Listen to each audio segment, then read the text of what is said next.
This is Duke University.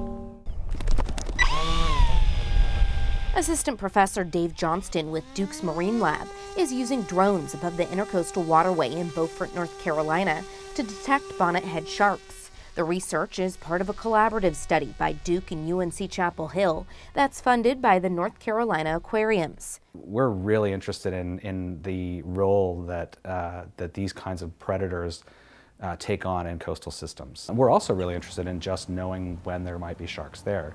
And so this is one of the very first studies aimed at understanding how well we're able to detect sharks. That's a key component for any kind of operational use.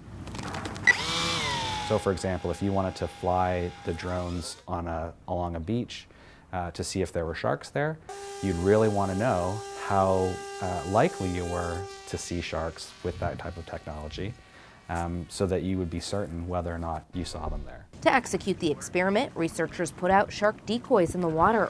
They're made out of plywood and painted to look like bonnet heads. It's hard to get sharks to cooperate with you in the wild. You can't take a bonnethead shark out on a leash. To be able to overcome these problems with unpredictable animals, we actually use decoys or facsimiles of these animals. We want to get an idea of what are the depths that we're able to see sharks at. We'll always place them near the bottoms, particularly these bonnethead sharks, because they are sort of bottom-dwelling sharks. But we want to know, well, if they're in 2 feet of water, can we see them? And then if they're in 6 feet of water, can we see them?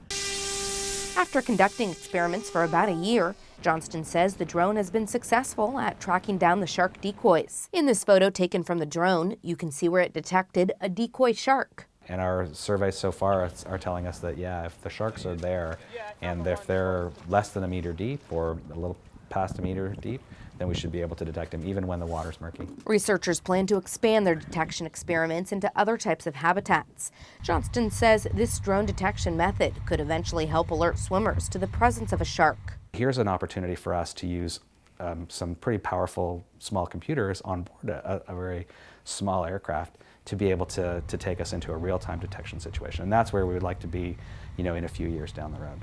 Reporting for Duke University, I'm Julie Schoonmaker. Produced by Duke University.